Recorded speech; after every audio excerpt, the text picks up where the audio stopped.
Hey, everybody. Welcome back to the Catholic Talk Show. Really excited about this episode. We're going to be talking about the Catholic origins of Easter traditions. Yeah, we're going to talk about why Easter is celebrated on the day that it is. We're going to talk about the origin of the word Easter. We're going to talk about all the days of Holy Week. We're going to talk about where the Easter bunny comes from and why little kids find eggs during Easter. I said a hip hop, a hippie to the hip hop, and you don't stop.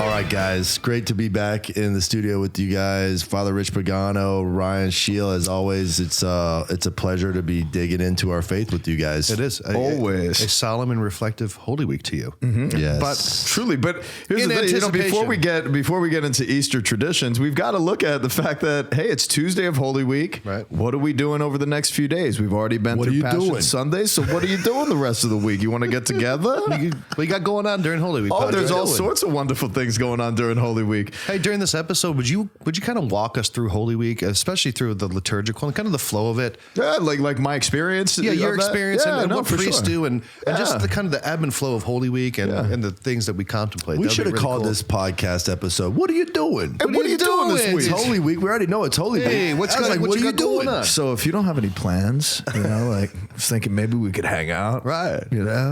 But no, there's Holy Week is always so special, and you know that song for Christmas, it's the most wonderful time of the year. Sing In it, my brother.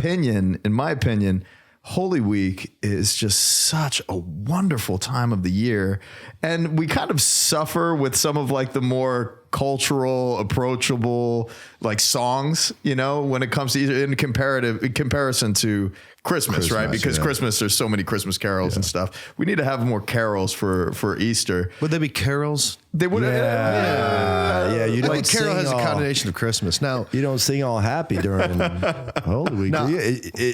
At the Easter Mass, you can kind of get going.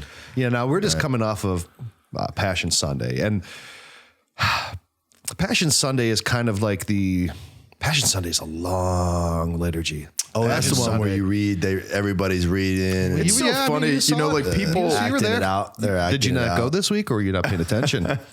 Oh no, I wasn't reading. I was just listening. Yeah. I do typically make an announcement before Mass when I go in there. I'll say, like if you got some arthritis going on, don't feel like you have to stand the whole time for the gospel reading. The most important thing is that you're attentive and that you're receptive. Yeah. So feel free to sit down if you can't stand for the duration of the And that's narrative. a dispensation that I you're give a giving dispensation, for yeah. next year. They're all sitting on their couches like, oh man, my knees. Yeah. Did you neck and my back. Did you enjoy Passion Sunday? Is that a high point for a priest in his preaching and his ministry? There's nothing more sublime and a high point when it comes to liturgy than the Triduum leading up to the Easter Vigil. Mm-hmm. And the Easter Vigil itself, that liturgical expression, is one of the most profound experiences that I have year after year after year. Do you ever sing the whole thing? The Exultet or The whole Mass? Yeah, the whole Mass. No, I've never done that. I'd like to, but it's just that takes a lot of preparation, and you really need a choral. All 7 readings. Yeah, and all 7 readings. Got to do it right. And I've never presided the liturgy. I've only been a master of ceremonies. I've been a priest MC, for seven years. Father Pagano? Oh, dude. So MC. I got a funny story. So I was in the seminary and I was back at my parish for the Easter Vigil Mass, and got all the dressed up to the T's. We got the thurifer out and everything, and my job was to hand it to the priest. Oh no, to incense the stuff, right? So I've never done this before. They just kind of throw you in, and I'm walking behind him, and he doesn't turn around because he's first gonna say the Lord be with you, right? And I'm like, oh well, I guess he doesn't want it, and I just turned around and they're like, everybody's face in the church was just like, Delacroix, what are you doing? That was the first indication of many things that would come to ultimately lead you out of seminary. You are dismissed. You are dismissed. So, But as you were saying before, Sheil, like the liturgy for Passion Sunday is so long. I think, when I was younger, but it is engrossing. oh my gosh. But when I was younger, I would like, oh man, this mass is so long. Oh, the homilies. So long. Now I don't want to do anything else with my day. In all seriousness, I think spiritually, I need to be over in like Africa somewhere where they have these 2, 3 hour, 4 hour, 5 hour celebrations of mass. Yeah, go to a Byzantine divine liturgy or a Ukrainian divine liturgy. That'll take that whole day for you if that's what you're looking for. That's what I love, because it's just, let's not rush. Let's slow down. Our lives are so hectic as already, and let's just truly sit down together and really enter into the moment of the celebration of the liturgical expression itself. Soak in the grace. It's the work of the people, liturgia, and to realize that we have a responsibility to enter into these sacred mysteries and to work it out with God, man, to really wrap your mind and your heart communally around these revelations. And starting with Passion Sunday, leading into the Holy Week, the holiest of weeks, is always a great experience for a priest. Yeah. I could say that objectively speaking. Yeah. And, following that movement from Passion Sunday, when you're reflecting on that passion narrative and you're thinking of Jesus, riding this donkey into this, into the walls of Jerusalem, to the crowds singing Hosanna, Hosanna in the highest, and they're lifting up their palm branches, symbolizing the fact that Jesus has overcome the flesh. Jesus is riding in triumphantly. And this King of Kings, who is this King of Glory, open wide the gates. Who is the King of Glory? And what shall we call him? What shall we call him? He is Emmanuel. The promised of it. The ancient hymns, though, like that reflect that, are just so powerful, man. And so like that triumphal sense of Jesus entering in through the gates, being there, spiritually entering into where you are in this procession. Yeah. And it's like, embrace that. Then you go into Holy Week and Wednesday comes around. Now, real quick before you get into that, did you weave your palms into a cross yet? I've always stunk at that. Yeah, I'm pretty good at it. Really? That was when we were growing up. I've always been terrible. When we were at it. growing up, my family they're in the middle mass, they're all pushing them to me, and I'm like a sweatshop for palm crosses. They're just like, here, make them. But I think palms kind of sometimes. Dude, I'm like picturing you with like a wife beater on and like a towel around your head and like sitting Indian style and like it's hot and I'm just sitting on. Is it okay? Are you traumatized? It's so traumatizing to think of Brian Sheil in that way. I'm gonna text you an image of me doing that. Can you come to my church? Actually, we'll fly you in just so that we could get you working on these things. And but yeah, I think palms in mass this last Sunday, in some ways they distract from the fact that it's Passion Sunday and everyone's like, oh, it's Palm Sunday. It's just palms. We're going to get our little widget and we're going to, sometimes I think it's a little bit distracting. Mm-hmm. What is the chant is like, Hosanna to the Son of David. Blessed is he who comes in the name of the Lord. Something along those lines. That's like just from loose memory, but just like a couple days ago. So all right. Now before we get into the episode, I want to make sure everyone, we're going to get into some of the more of these Easter traditions, and Father Rich is going to walk us through Holy Week. So far, we just recounted what you just saw last Sunday, but I think it's important to put Passion Sunday into the perspective of Holy Week. Now, before we get started, I want to make sure that everyone goes to CatholicTalkShow.com. On there, you could subscribe to us on iTunes and on YouTube and Stitcher and Podcaster softwares and all the things that you like. And then you can also follow us on social media from there on Facebook, Instagram, and Twitter. And please, if you like and you enjoy what we're doing and you watch us every week, please consider supporting us by going to patreon.com/Catholic Talk Show. On there, there's a few options on ways that you can help financially support us. We're always appreciative of your prayerful support, but your financial support helps guarantee that we can continue making these shows. And there's a lot of opportunities to get cool exclusive content and cool coffee cups and hats and sweatshirts and all kinds of other things. So we really appreciate you if you do that. Thank you. Now, Now, before we get into walking through Holy Week, why are we celebrating Easter this week instead of some other week? Right? Mm-hmm. Why is the date of Easter set how it is?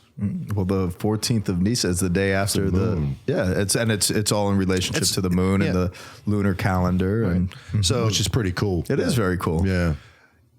So again, we've talked about this on a few episodes that the calendar, because it used to be the Julian calendar and now it's the Gregorian calendar. There's all kinds of time issues, right? You needed Jean-Claude Van Damme to come in and time cop it, right? But he wasn't available. He wasn't available. So we had to have Pope Gregory do it. So there led to a lot of confusion because the date of Easter was based around the 14th of Nisan, which was based on lunar cycles and not a solar calendar. And those are a little bit variable. And the date of Easter just drifted all over and no one really knew how to keep a proper date. So the church ultimately decided that Easter would always be celebrated on the Sunday after the first full moon of the vernal equinox. That way, it kind of removed a lot of the Judaic calculations of lunar cycles and the variances in different calendars. It is the first Sunday after the first full moon of the vernal equinox.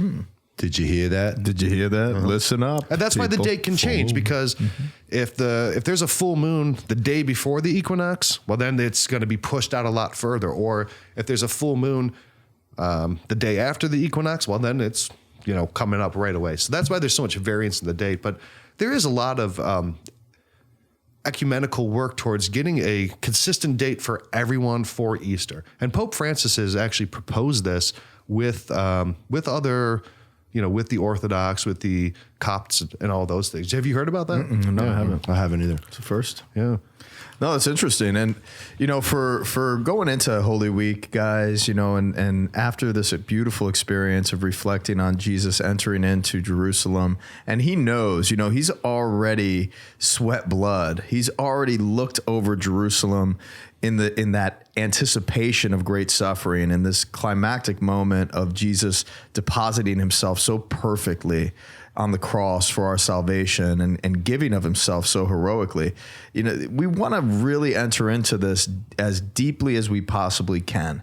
And, going in for the week, what we have in front of us is Wednesday, typically, and, in many of dioceses, there's the Chrism Mass.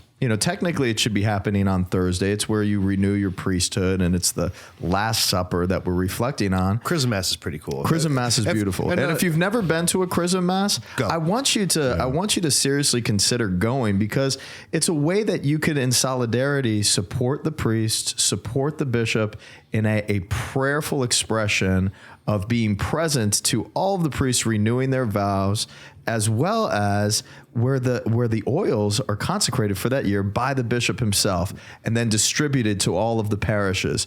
It happens at the cathedral, so go to your cathedrals. It's a distribution of that anointed priesthood of Christ, and it's the anointing for babies and for the sick and for priestly ordinations. It's a very, very cool tradition.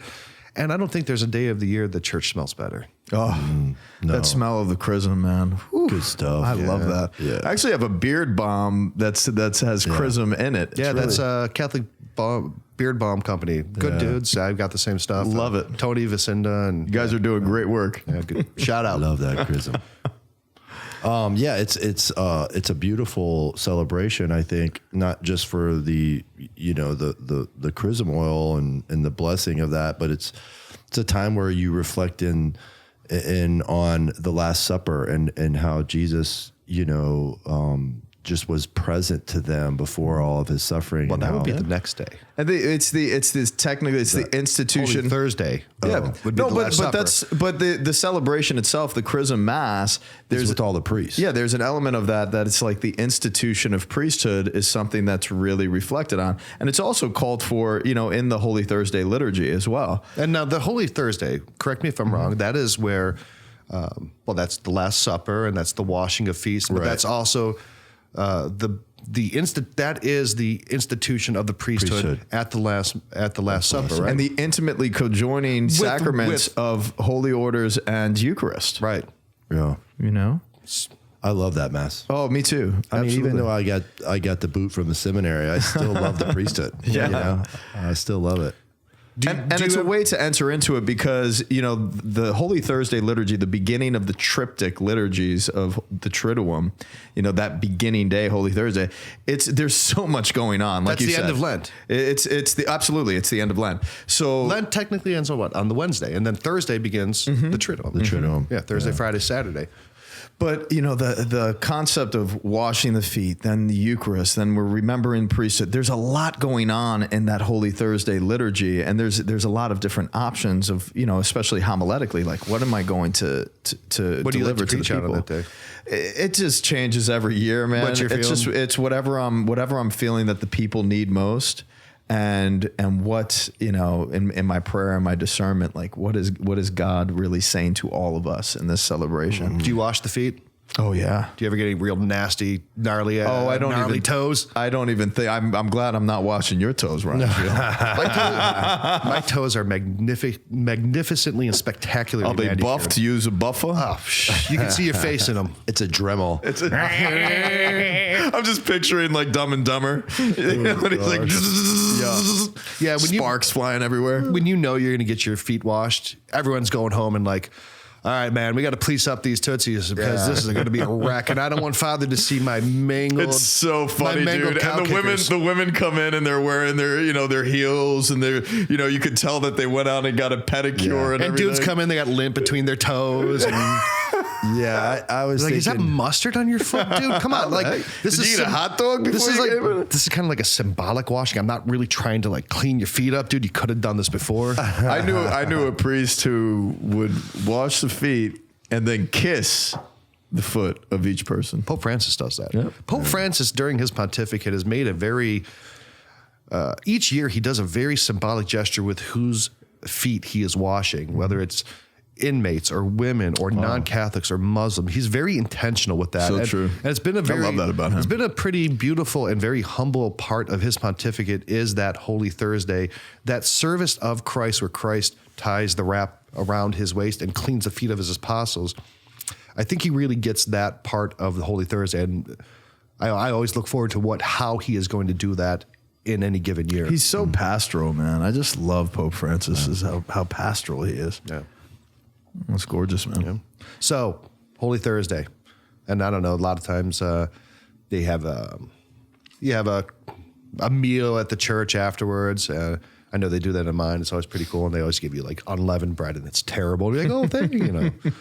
So then that gets us into, and you know, the overnight experience for me as a priest. Typically, a bunch of priests will get together that Thursday night and have a meal together. that's pretty cool. And have some communio. You know, like that. That's very, very special for us. do you need any special foods or just whatever? And yeah, I mean, it's nothing like this. It's what we had like last year. We had like a steak and asparagus and stuff like that. But it's cool because like the Triduum begins, you're with your brothers, or your family, like the perspective of the Triduum. Like for me, it's, it took a while for me to understand it, but participating in that over the course of 3 days, right, is a really reflective period. It really is. It slows your meditative, like, juices down, and you're just it's also it and it's overwhelming enrichment, right? Because there's grace in it's there. just like pouring on you like a torrent. And when you go through the steps of like Chrism Mass, Wednesday's blessed, man, and it's so rich in thought. Then Thursday, and then if you're exploring every opportunity that you have to be able to enter into that depths of God's mercy, then you stay after the liturgy and you adore the Blessed Sacrament, and it's like you realize that the tabernacles are being emptied, This is the Last Supper. So you sit there for an hour, you sit there for 2 hours, you sit there for 3 hours, and then finally the deacon or priest reposes in a tabernacle that is, in reserve, like in the sacristy or something, just for the Good Friday liturgy. And then, the church is empty. The tabernacle is empty. And I'll never forget this experience. I had the keys. This was when I was a youth director out in Santa Maria del Mar in Flagler Beach, Florida. And I was so tormented in this kind of night, I was just like, I need to just go to the church. So I went, I had keys. So I went into the church by myself, and I just wanted to go before the Blessed Sacrament. And I totally forgot, so like I just run in there, and the doors are wide open, and the Blessed Sacrament wasn't there. Where have they taken my Lord? Exactly. And that was the experience. I'm like, whoa. Yeah. This is powerful. And I just allowed that darkness to be. Yeah. And I just sat there. And I remember St. Anthony was a very big part of that meditation as well. And I spent hours there with the empty tomb, like the empty tabernacle. So anyway, like if you're doing that, and then, for me as a priest, we're having nice little solidarity and communion after adoration. Then you go into the very, very next day, and it's, you're meditating on Jesus and his condemnation and death. He's imprisoned overnight. Now that's the only day of the year that there is no sacrifice of the Mass. Correct. There's only liturgy. Yep. And it's the communion rite. Yeah. So it's not the liturgy of the Eucharist. There's a liturgy of the Word. It's a liturgy of the Word, and then the communion rite. And there's even practices where they don't distribute communion on that day. In most Roman Catholic churches, there's a distribution of communion in Good Friday, but technically speaking, it shouldn't happen. But it happens. Yeah, I mean, there shouldn't be. You could distribute. There's an option to distribute communion. But it couldn't have. That's been why you consecrated consecrate. No, you consecrate it on Holy Thursday. Right, that's you distribute communion during the communion rite of the liturgy. I've never seen communion distributed on Good Friday. Really? Never. No. Wow. Yeah. Yeah. No, it's always just a it's much more of a traditional parish that you're in because they're observing. Oh, no. My parish is not traditional. They're hooting and hollering tambourines and guitars. But oh, really? Sounds like my kind of place. But shake it up. But no, like I in every single parish that I've ever been at, pastors explore the option to distribute communion that was consecrated on Holy Thursday. Well, I've never had communion on Good Friday. Yeah. I don't think I'm going to. Yeah, because there's a whole process of placing the linen on the altar because the altar has been stripped. Yeah. Right. So all that's super important. But the most important thing to reflect on is the death of Christ on Good Friday and prostrating yourself, and before the altar of God and recognizing how he's laying down his life and following after him. The priest in that unity is also showing that form of solidarity in laying down his life before he enters the sanctuary to call to memory, in this anamnesis, to call to memory what Jesus did at the crucifixion. So when do they remove the tabernacle or the setup of the tabernacle? Holy Thursday night. Thursday night. Yeah. Okay. Because there's there's a procession with the Blessed Sacrament around the church, and then there's a location of repose and adoration. So in best case scenarios, if you have a beautiful church property, it's like you process with everybody. Everybody joins you, and then you go to like the hall where an altar of repose is set up for adoration of the Blessed Sacrament. Yeah, that's how they do it. They go to the I just come on Friday and it wouldn't be in there. I didn't know if it was like that night or in the morning or there's like some sort of ceremony, but it's literally like when everybody goes home. Mm-hmm. Yeah. Now my favorite Good Friday tradition is holding silence from 12 to 3. Do you guys ever do that?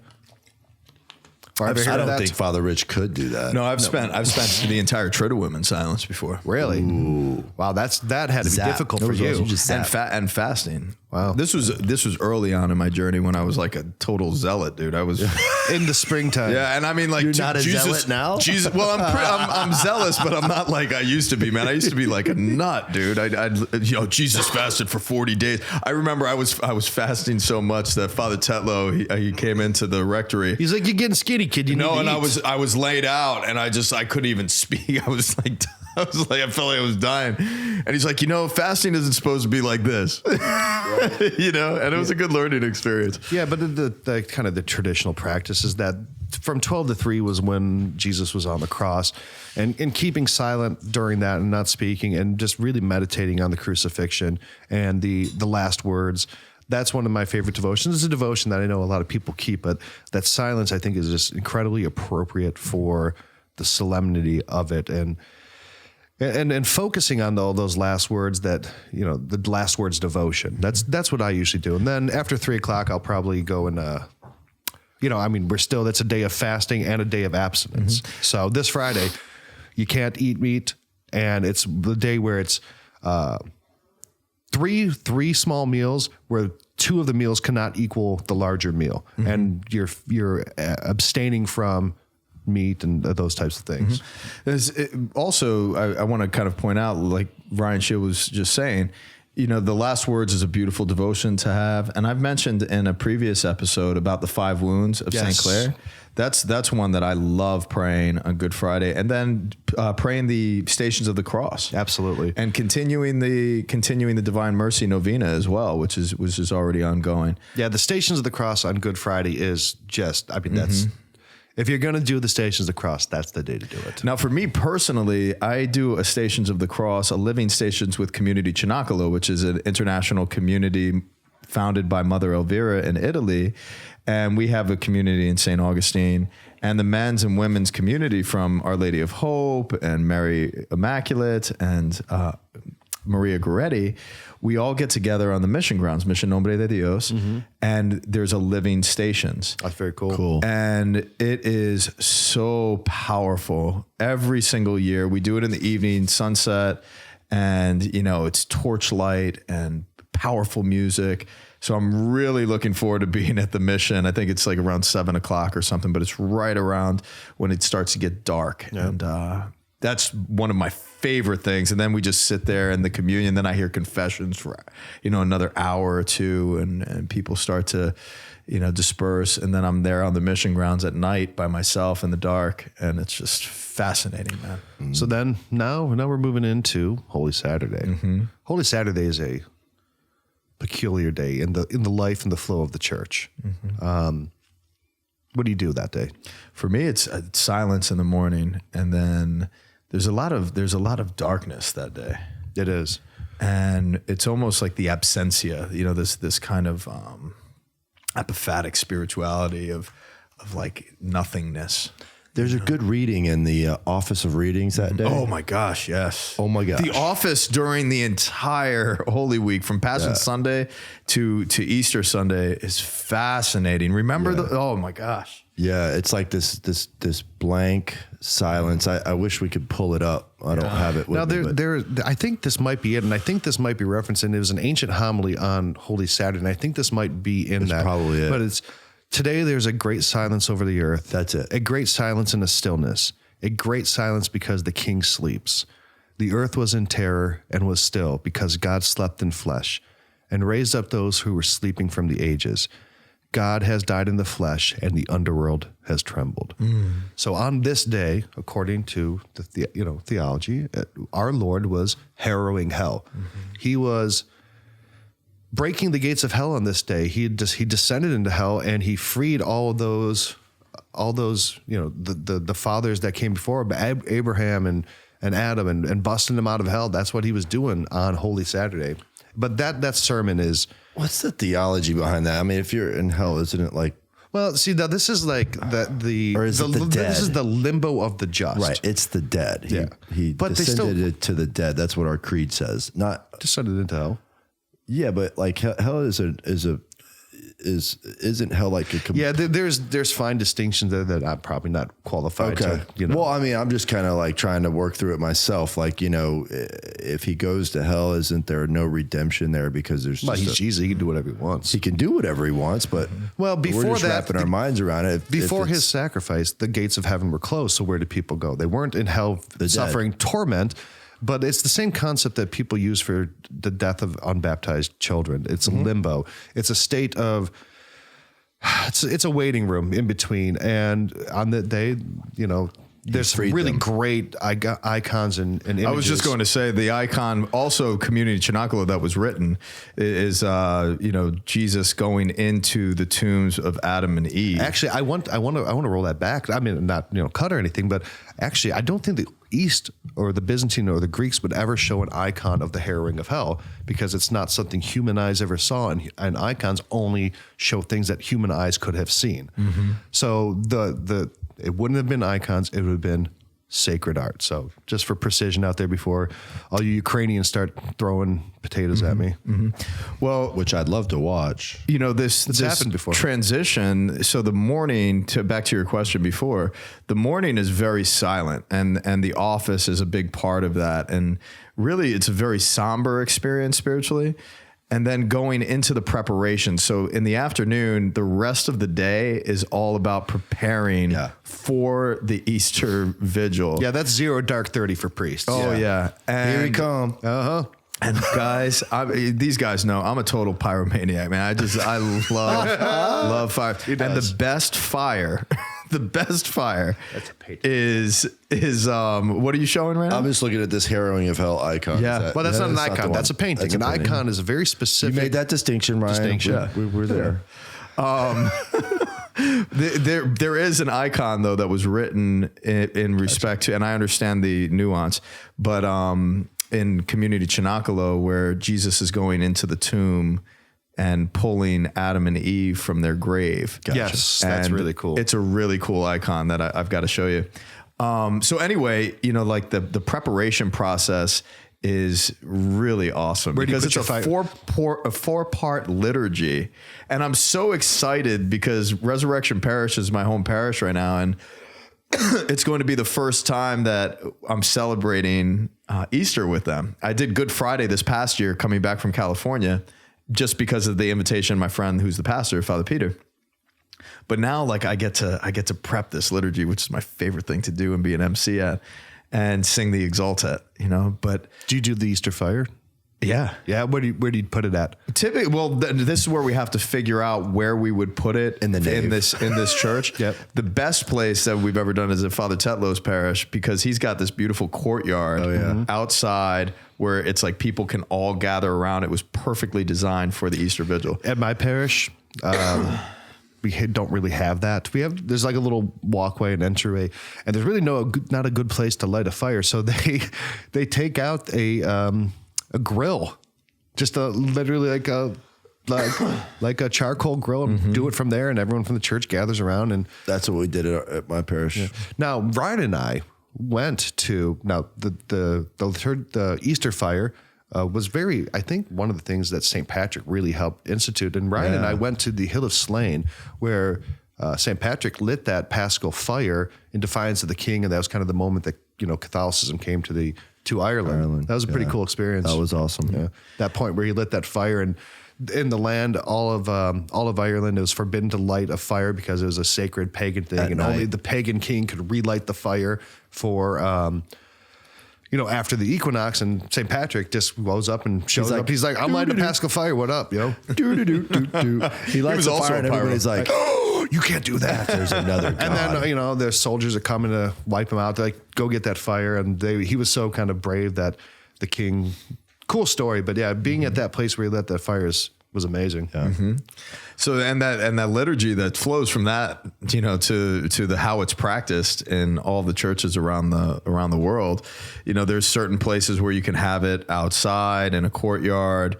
You could have it indoors in different places that I've seen. There's no ventilation. It's going to get all smoky. I know. And then the alarms go off. So a funny story is, I when I was in the seminary, I was preparing the liturgy and I gave a teaching to the parish at San Juan del Rio. And, I had everything down to a T. I've instructed all of the catechumens. I've instructed all of the candidates. I've instructed all of the kids serving and the lectors and everything.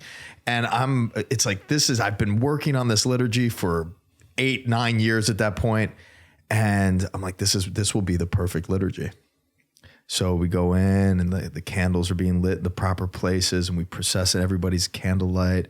And then the Exultet begins and I start singing, exalt, let them exalt the hosts of heaven. And I continue with the chant. And then next thing you know, evacuate the building. Evacuate the building. Do not use elevator. There's no elevators. So it's like, do not use the elevator. No elevators. And it's just okay. I'm not going to use elevators. They're not even there. And on and I could see ushers scrambling around trying to figure out how to shut it off. And all I could think of was Father Sosa at St. Vincent's. Yeah. Like the liturgy must always continue. You never pause. You never stop the liturgy. So it's like, all right, I just got to keep going. So I continued chanting with the alarms going on in the background. And then afterwards, after the incense and all of that, sat down and the readings start. And man, I felt like crap, man. I'm just like, man, all of that preparation, blah, blah, blah, blah. But then Father Tetlow preached this beautiful homily on just like the imperfect and God meeting us in his perfection, and it just really settled my heart so much. But that liturgy is a very special liturgy, a 4-part liturgy, which includes a blessing of the fire, the liturgy of the word that recounts the history of salvation, going into the liturgies of baptism and confirmation, the rite of Christian initiation, way it ought to be done, right? It's the perfect way and the most ancient way of Christian initiation. Yeah. And then my wife was brought into the church at the Easter liturgy. Oh, how awesome! And that was that was one of the most powerful moments of her life. She just said it was supernatural, and she was just floating the whole time. And the readings and the fire and the flow and being accepted and receiving communion the first time. It was just so powerful to watch, and for the impact that had on her. I mean, she still talks about it all the time. So good, amazing. And then it goes into the liturgy of Eucharist, and then the blessing and dismissal. So this 4-part liturgy is the only liturgy in the year that is really the completion of the Triduum, this triptych of liturgies, and the last liturgical expression is in 4 parts. So it's fascinating to think about, to pray with, and to really absorb what God is communicating through these various windows into the divine. Yeah, if you've never been to a midnight mass for Easter, I would try that this year. Mm-hmm. Just go this year. And to do it once. Yeah, and in all different parishes, most of those liturgies happen right around sunset. But in all honesty, it should be happening really late. But liturgically, though, 4 o'clock liturgically is the next day, so you can get away with that. Mm-hmm. But the midnight, it just has that. Oh, yeah. And then it's always packed too. And there's always consistently anywhere from 2 to 4 to 500 people that show up for the Easter Vigil. Yeah. My church, they have to have police come to direct traffic for the Easter Vigil. Yeah. Oh wow. Yeah, there's police outside. Like, son, you need to park over there. You're young. Park behind the church, behind the school. Like, that's cool.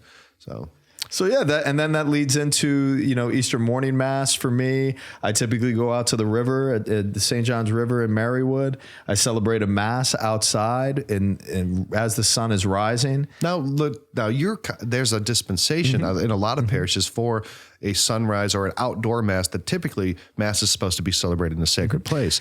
But a lot of bishops will give that dispensation for sunrise mass. That's one of the few times that's kind of very gracious with granting that indulgence. For sure. And, for Marywood, the retreat center, we can have weddings outside now because of the bishop, and mass can be celebrated on the property there and the But sacraments. It is a proper liturgical space within the context of being outdoors. Yeah, and the mission grounds as well in St. Augustine. So any of our listeners really want to get married outdoors in a beautiful space, Marywood Retreat Center has undergone a gorgeous renovation. Oh, really? Yeah, it looks so beautiful. And then obviously Mission Nombre de Dios, the first altar, the rustic altar. You could get married out there. That's my favorite place to do it. But anyway, that's how I start my Easter morning at sunrise, and we're worshiping together and we're singing Hallelujah. And you're looking forward to it? Oh man, it's my favorite. It's coming up this week. Yeah, Between the Easter Vigil and then always after that Easter Vigil, I have a huge fire and I'm just chilling and I have a nice glass of wine or a champagne or something with my brother priests and just to celebrate the greatest realities of our faith, that Jesus rose triumphant, and the roller coaster of emotions that we go through during Holy Week. Yeah, and then Easter food. Yeah. Do you do ham? We're a traditional ham, turkey kind of a family. We do ham, and you got all the other cookies and that, but my peeps. But we always have Slovenian sausages. We only get them 2 times a year. Oh wow! But that's my favorite thing. You've on a Slovenian sausage. So where did the Easter bunny come from? So we were gonna talk about that. I'm kind of curious. So one of the things that everyone associates with Easter are Easter eggs and the Easter bunny. Now, what does that have to do with Christianity? Why a bunny? Why is a bunny a symbol of Easter? And why are Easter eggs a symbol of Easter? Those seem to be incongruous with Christian because tradition. bunnies don't lay eggs. They don't. What? They don't. Yeah. Are you serious? I'm serious, dude. I've been lied to. Cadbury says that they do. Yeah. Now this, You sit on a throne of lies. Cadbury, you filthy liars. Cadbury eggs are awesome, by the way. they're delicious. But Easter Bunny is really it's the symbol of Easter to most people. And why a bunny when it makes no sense really in the context of Christian tradition? If you look at early medieval art, there is bunnies and rabbits everywhere within this artwork. And people always be kind of like, why is there so many rabbits in medieval art? Especially surrounding Our Lady, right? When there's so many times where you'll see an image of the Virgin Mary with rabbits around her. Well, I've never seen one, by the way. well, how much medieval art are you looking at? I mean, I got the Google machines. But you're like, hey, Google, show me medieval art. I don't think they put like really big bunnies in those. They might hide. No, them in actually, the they're background. bunnies. They're pretty giant bunnies. These are like Monty Python bunnies, right? Really? So Killer rabbit. It's got long, sharp. now everyone knows the phrase breeding like rabbits, right? Oh, yeah. Rabbits are just, they explode in population every spring. Yep. Them and hogs. Medieval people thought that rabbits, because of how quickly they reproduced, must have been able to reproduce asexually. They were able to reproduce virginally.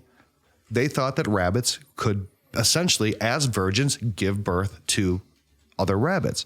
So this became a sign and a symbol of the virgin birth and of Our Lady. So rabbits really became very tied up with the Virgin Mary. Now rabbits give birth in the spring, and it was the Virgin Mary giving life, and it became a symbol of the virgin birth, but also the rebirth of spring and of fertility. So that's how rabbits got tied up with Easter. Now, why Easter eggs? Right? Again, Easter eggs. Fertility. Rabbits. No. See, that's what a lot of people tell you. If you're looking online this week and you're looking at, everyone's telling you, well, Easter is all based on pagan traditions, and the word Easter comes from the god Ishtar. That's junk. That's not real. That was started in the 1830s by, have you ever heard of Grimm's fairy tales? Mm-hmm. Yeah. He started that. He's like, well, I think that the word Easter and those traditions come from Ishtar and from the Germanic goddess Eostar. That's really a very dumb way of looking at things. It doesn't really take into account linguistics. That's like, in almost every other language, it's Pascha or Pascua, right?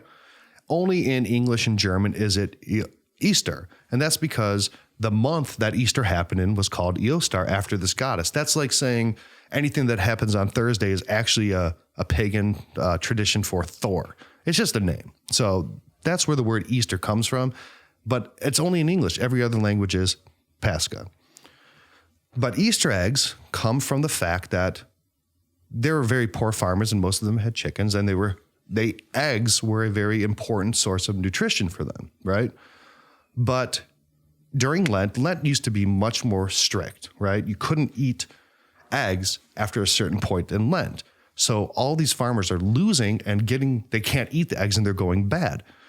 But they knew that once Easter was getting close enough, they could boil the eggs and they would last long enough to make it to Easter. So it was a way of not having to throw away food that they couldn't eat. They were able to preserve it to save it for Easter. So hard-boiled eggs became very common because they're like, well, I can store these away for Easter and eat them without wasting them because I can't eat them now. Right. That's crazy. It is. And then people started decorating them because they wanted to show I got all these eggs and we're sitting around. It's just let's an decorate them. It's expression. cool, right? Yeah. So they would take beet juice and other things and dye them red to signify the blood of the Lord. And then when you crack them open on Easter, it's white. And it's cracking open the tomb and the blood of the tomb into the resurrection. So that's where the tradition of Easter eggs come from. It's not a pagan tradition. It's not based off of Ishtar. It's not a secret Roman fertility rite. That's all just junk you're reading on the internet. You hear it here. You've just heard it here. Those are where Easter bunnies and eggs come from. So do you guys, when you grew up, did you have a tradition of searching for hidden Easter eggs at all? Yep. Yeah. Yep. The golden egg had $5 in it. Yeah. My golden egg had $20. My grandparents used to hook it up. That was after you had fully initiated to Guido. Inside the golden egg was a golden chain with a golden cross on it. He's going Guido. How about He's gone this full Richie Guido. guy? No, it's funny though because I totally stunk at searching for the eggs. My sister would kill me every single year, just destroy me in the Easter egg hunt. And, we had it all the way up, just leading up to when my grandparents really couldn't do it anymore. Yeah. But, good memories. It's pretty widely done. Yeah. We have one in our neighborhood where we go out and, some of the neighbors will put them all out around the neighborhood, and all the kids just wake up and start. Now, me and my brother are jerks. It's a known fact that we're jerks. I mean, we're very playful, but we are jerks. And the Easter tradition that has developed at our house over the last decade is really manifest of what jerks we are.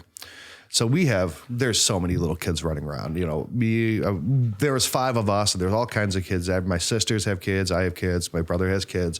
So there's just a million little kids running around getting eggs. And me and my brother, we're still kind of juvenile and jerks. So we go into the kitchen when my mom is putting all the eggs. We all go to my mom. There's, 87 grandkids and all 5 of us. And my mom's putting all the candy and money in there. And we always go in and we go to the Easter food and we sneak in like potato salad and like the fat ring off the end of the ham. And we call it hamworm. And we're like, well, let's see what kid's going to find hamworm this year. Right. And we stick that in there. That's fun, and all kinds of dumb things like, cucumber salad and egg yolks. And then it's terrible, but it's very funny. We sit there out on the porch and we have a beer and we watch the kids running around the yard picking up eggs, and they open up, they're like, oh, I got a Cadbury egg, or oh, I got some money. And they're like, what's this? Dude, that's disgusting. Ham fat. And then the look of disappointment and perplexity on their face never gets old. That's very funny. That's one of my favorite Easter traditions. I don't think that's one that's going to catch on really, but well, now you're going to have all these people on YouTube doing that to their kids. Yeah. So hey, look, if anyone wants to share a video of you filling up Easter eggs with hamworms or just any gross types of food, send us the reaction of your kids when they open it up. Yeah, that's pretty funny. That's going to be hilarious. That's like that. What's that guy? Jimmy Kimmel, where they eat the Easter candy. Oh, that's so funny.